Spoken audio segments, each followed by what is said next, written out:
Hello అండి, ఈ వీడియోలో C20 రెగ్యులేషన్ వాళ్ళకి మార్చ్ ఏప్రిల్ 2024లో జరిగిన నెట్వర్క్ అనాలిసిస్ సబ్జెక్ట్ నుండి 8 మార్క్స్ క్వశ్చన్ చూద్దాం. క్వశ్చన్ నెంబర్ వచ్చి 11B. Determine the power observed by resistor 3 ohms in the circuit shown in by using mesh analysis. మీకు ఇచ్చిన సర్క్యూట్ ఇలా ఉంది. ఓకే, డైరెక్షన్స్ కూడా మీకు ప్రాబ్లంలో ఇచ్చేసారండి. ఇవ్వకపోతే మీరు ఎజ్యూమ్ చేసుకోవాలి. మీ సర్క్యూట్లో ఇచ్చేసారు, మీరేం ఎజ్యూమ్ చేసుకోవాల్సిన అవసరం లేదు. ఆ డైరెక్షన్స్ కన్సిడర్ చేసి మీరు ప్రాబ్లం అనేది సాల్వ్ చేయాలి. ఫస్ట్ మనం ఏం ఫైండ్ అవుట్ చేయాలన్నారు ప్రాబ్లంలో? Power observed by resistor 3 ohms అన్నారు. అంటే ఈ 3 ohm రెసిస్టర్లో ఎంత పవర్ అబ్జర్వ్ అవుతుందో ఫైండ్ అవుట్ చేయాలి అన్నారు. ఫైండ్ అవుట్ చేయాలి అంటే మనకు ముందేం తెలియాలి? కరెంట్ అనేది తెలియాలి. అంటే I1, I2, I3 అనేవి ఫైండ్ అవుట్ చేయాలి. అవి ఫైండ్ అవుట్ చేయాలి అంటే ఫస్ట్ మనం మెష్ ఈక్వేషన్స్ రాయాలి. మెష్ ఈక్వేషన్స్ ఎలా రాయాలండి? ఎన్ని ఈక్వేషన్స్ వస్తాయి? 3 ఈక్వేషన్స్ వస్తాయి. ఆ 3 ఈక్వేషన్స్ కూడా ఎలా వస్తాయి? ఇక్కడ మనకి క్లాక్ వైజ్ డైరెక్షన్ ఇచ్చారు కాబట్టి మనకి స్టార్టింగ్ సైన్ అంటే పాజిటివ్ సైన్, నెగిటివ్ సైన్, ఏ సైన్ ఉంటే ఆ సైన్ కన్సిడర్ చేసుకోవాలి. ఓకే, ఫర్ ఎగ్జాంపుల్ ఇది కన్సిడర్ KVL అప్లై చేస్తాము. లూప్ 1కి KVL అప్లై చేసినప్పుడు ఇలా క్లాక్ వైజ్ డైరెక్షన్లో వెళ్తుంది కదా. ఇక్కడ ఉన్న సైన్ ఏంటంటే నెగిటివ్ సైన్, అంటే -7. నెక్స్ట్ ఇదే డైరెక్షన్ ఎలా అవుతుంది? ప్లస్ ఈ 1 ohm రెసిస్టర్ అనేది లూప్ 1కి అలానే లూప్ 2కి కామన్గా ఉంది కాబట్టి అప్పుడు ఎలా రాయాలి? 1 of I1 minus I2 అని రాయాలి. నెక్స్ట్ ఈ డైరెక్షన్లో వస్తాం. ఇక్కడ స్టార్టింగ్ సైన్ ఏముంది? +6 volts. మళ్ళీ ఇలా వచ్చినప్పుడు +2. ఈ 2 ohm రెసిస్టర్ అనేది లూప్ 1కి అలానే లూప్ 3కి కామన్గా ఉంది కాబట్టి అప్పుడు ఏం రాస్తాము? 2 of I1 minus I3 అని రాస్తాం. ఓకే, అలానే apply KVL for loop 2.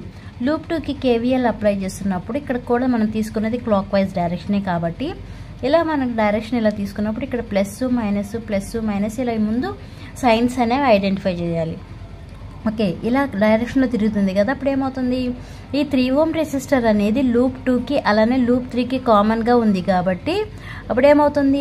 3 of మనం ఏ లూప్ అయితే కన్సిడర్ చేస్తామో ఫస్ట్ ఆ లూప్ కన్సిడర్ చేయాలని చెప్పాను కదండి.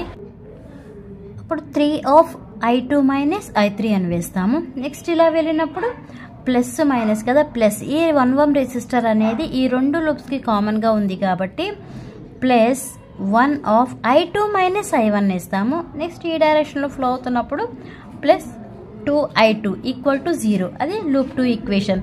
Next loop 3 equation clock wise direction కాబట్టి ఇలా వెళ్తాం కదా. అప్పుడు ఈ 2 ohm రెసిస్టర్ అనేది చెప్పాను కదా లూప్ 1కి లూప్ 3కి కామన్గా ఉంది కాబట్టి +2 of I3 minus I1 వేస్తాము. ఎందుకంటే మనం ఇప్పుడు రాసేది లూప్ ఈక్వేషన్ 3కి కాబట్టి. నెక్స్ట్ ఇక్కడికి వచ్చేప్పటికి ఏమవుతుంది? -6 volts అవుతుంది. నెక్స్ట్ ఈ డైరెక్షన్లో వస్తున్నప్పుడు +3 of I3 minus I2. Next ఇలా వచ్చేప్పటికి +1 I3 = 0 అని నోట్ చేస్తాం. ఇప్పుడు ఎలా రాయాలో చెప్పాను కదండి. ఇప్పుడు ఆ ఈక్వేషన్స్ కింద చూడండి. Okay, -7 +1 of I1 minus I2 +6 +2 of I1 minus I3. ఇవి సింప్లిఫై చేస్తే మీకు వచ్చిన ఈక్వేషన్ ఇది. Next apply KVL for loop 2. Loop 2కి equation 3 of I2 minus I3 +1 of I2 minus I1 +2 I2 = 0. ఇవి సింప్లిఫై చేస్తే వచ్చిన ఈక్వేషన్ ఇది. Next apply KVL for loop 3. Loop 3కి కూడా ఈక్వేషన్ రాసాము. సింప్లిఫై చేస్తే వచ్చిన ఈక్వేషన్ ఇదండి. ఇప్పుడు ఈ 3 ఈక్వేషన్స్ కూడా మ్యాట్రిక్స్ ఫామ్లో అరేంజ్ చేయాలి. మ్యాట్రిక్స్ ఫామ్లో అరేంజ్ చేయాలి అంటే ఫర్ ఎగ్జాంపుల్ ఇక్కడ మనకి ఫస్ట్ ఈక్వేషన్ ఉంది. I1 వాల్యూ ఎంత? 3, I2 వాల్యూ -1, I3 వాల్యూ -2. అలానే సెకండ్ ఈక్వేషన్లో I1 value -1, I2 value 6, I3 value -3. అలానే థర్డ్ ఈక్వేషన్లో I1 value -2, I2 value -3, I3 value +6. Okay, అవి ఏవైతే ఆ 3 ఈక్వేషన్స్లో ఉన్నాయో ఆ 3 ఈక్వేషన్స్లో ఉన్న వాల్యూస్ని ఇలా మ్యాట్రిక్స్ ఫామ్లో రిప్రజెంట్ చేయాలి. ఇక్కడ నోట్ చేశాను చూడండి. I1 ఇది ఫస్ట్ ఈక్వేషన్ అనమాట. I1, I2, I3 values first equation. ఇది సెకండ్ ఈక్వేషన్లో ఉన్న I1, I2, I3 వాల్యూస్. ఇవి థర్డ్ ఈక్వేషన్లో ఉన్న I1, I2, I3 values. Next వచ్చేప్పటికి మనకి సోర్సులు. ఓకే, 1, 0 అలానే థర్డ్ ఈక్వేషన్ ఏమొచ్చింది? 6 వచ్చింది. ఇక్కడ వరకు రాసిన తర్వాత ఏం చేయాలి? మనం I1, I2, I3 find out చేయాలంటే మనకి ఫార్ములాస్ ఏంటి? I1 = Δ1/Δ, I2 = Δ2/Δ, అలానే I3 equal to ∆3 by delta. అంటే ఫస్ట్ ఏం ఫైండ్ అవుట్ చేయాలి మనం, డెల్టా ఫైండ్ అవుట్ చేయాలి. తర్వాత ∆1 ∆2 ∆3 ఈ 3 ఫైండ్ అవుట్ చేస్తే మనం I1 I2 I3 అనేవి ఫైండ్ అవుట్ చేయవచ్చు. అవి ఫైండ్ అవుట్ చేసిన తర్వాత మనకి పవర్ అబ్జర్వ్డ్ బై రెసిస్టర్ 3 ఓం రెసిస్టర్లో ఎంత పవర్ అనేది అబ్జర్వ్ అవుతుందో అది ఫైండ్ అవుట్ చేయాలి. ఓకే, మనకి మ్యాట్రిక్స్ ఫామ్ రాసిన తర్వాత మ్యాట్రిక్స్ ఫామ్లో డెల్టాని కన్సిడర్ చేయాలంటే ఇలా తీసుకోవాలండి. ఇప్పుడు మనం డెల్టా ఫైండ్ అవుట్ చేయాలంటే సేమ్ మ్యాట్రిక్స్ ప్రొసీజర్ కదా, ఇలా చేయడాన్ని ఏమంటాము అంటే క్రామర్స్ రూల్ అంటాం. ఓకే, ఇక్కడ మ్యాట్రిక్స్ తీసుకున్నాము. ఫస్ట్ మనం ఏం కన్సిడర్ ఇక్కడ ప్లస్ మైనస్ ప్లస్ ఇలా రిప్రజెంట్ చేసుకోవాలి. ఇది ఈ రో ఇలా మనం ఇక్కడ ఉన్న నంబర్ని తీసుకుంటున్నామంటే ఈ రోని ఈ కాలంని కన్సిడర్ చేయకూడదు. ఓకే, ఈ రోని అలానే ఈ కాలంని కన్సిడర్ చేయకూడదు. అప్పుడు ఏమవుతుంది, matrix form 3 of AD minus BC form రాస్తాం కదా, ABCD AD మైనస్ BC అలా రాసాను చూడండి. 3 ఆఫ్ 6 into 6 మైనస్ ఈ ఫామ్. నెక్స్ట్ ఇక్కడ minus into minus plus plus 1 of AD minus BC అంటే ఇప్పుడు ఈ కాలంలో ఉన్న నంబర్ని కన్సిడర్ చేస్తున్నాను కాబట్టి ఈ కాలంని ఈ రోని వదిలేసేయాలి. రిమైనింగ్ ఉండేది ఏంటి, ఇది ఈ 4 కదా, అంటే ABCD AD మైనస్ BC ఫామ్లో రాసుకోవాలి. Next plus into minus minus 2 ఈ కాలంని కన్సిడర్ చేస్తున్నాము, అలాగే ఈ రోలో కన్సిడర్ చేస్తున్నాం కాబట్టి ఈ రెండు వదిలేసేయాలి. రిమైనింగ్ ఉన్నది ఏంటి, ఈ 4 కదా, ABCD అంటే AD మైనస్ BC ఫామ్లో రాసుకోవాలి. రాసుకుని సింప్లిఫై చేస్తే మీకు వచ్చిన వాల్యూ ఎంత, 39 వచ్చింది. అంటే డెల్టా ఫైండ్ అవుట్ చేసాం. నెక్స్ట్ ఏం ఫైండ్ అవుట్ చేయాలి, ∆1 ఫైండ్ అవుట్ చేయాలి. ∆1 ఫైండ్ అవుట్ చేయాలి అంటే మనకి ఏవైతే ఇందాక సోర్స్ ఉందని చెప్పానో, అంటే మ్యాట్రిక్స్లో వేసాం కదా రైట్ సైడ్ 1 0 6 అని. ఓకే, వాటిని ఏం చేయాలంటే ఈ ఫస్ట్ కాలంలో ఉన్న ఈ వాల్యూస్ని తీసేసి వాటిని ప్లేస్ చేయాలి. ఇక్కడ ప్లేస్ చేసాం చూడండి. ఇక్కడ మనకి మామూలుగా ఏముంది మ్యాట్రిక్స్లో 3 -1 -2 ఉంది. బట్ వాటిని తీసేసి ఏం ప్లేస్ చేసాము, 1 0 6ని ప్లేస్ చేసాము. అవి ప్లేస్ చేసి రిమైనింగ్ ప్రొసీజర్ ఇప్పుడు డెల్టా ఎలా అయితే ఫైండ్ అవుట్ చేసామో యాజ్ ఇట్ ఈజ్ అలాగే ఫైండ్ అవుట్ చేయాలి. నెక్స్ట్ ∆1 ఫైండ్ అవుట్ చేయడం అయిపోయింది. నెక్స్ట్ ఏం ∆1 ఫైండ్ అవుట్ చేస్తే మీకు వచ్చిన వాల్యూ ఎంత, 117 వచ్చింది.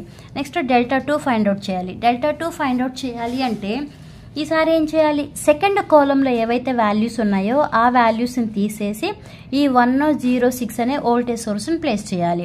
అలా ప్లేస్ చేసి సేమ్ ప్రొసీజర్ చేస్తే మీకు వచ్చిన వాల్యూ 78.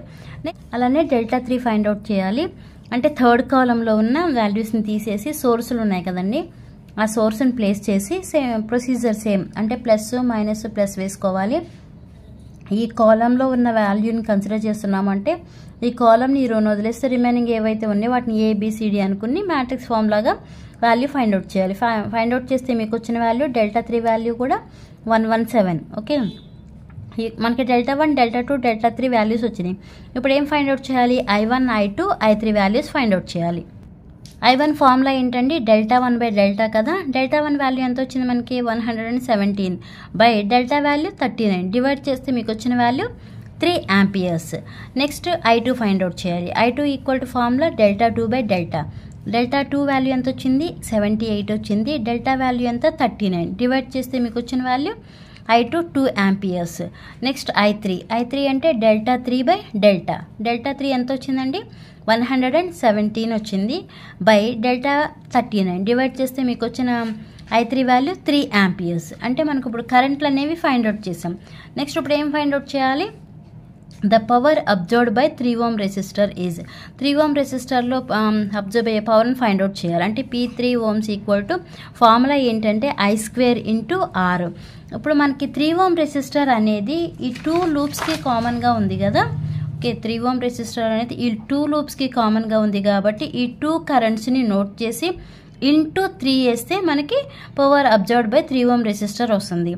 లేదు ఓన్లీ ఇన్ కేస్ ఈ 2 ohm రెసిస్టర్లో ఈ 2 ohm రెసిస్టర్ దగ్గర అబ్జర్వ్ అయ్యే పవర్ని ఫైండ్ అవుట్ చేయమన్నారు అనుకోండి, అప్పుడు సేమ్ డైరెక్ట్గా వేసేయచ్చు. ఏమని, పవర్ అబ్జర్వ్డ్ బై ఫార్ములా ఏమంటే ఇక్కడ 2 ohm రెసిస్టర్ అనుకోండి, P2 ohm equal to formula ఏమని చెప్పాను, I² ఇంటూ R అని చెప్పాను కదా.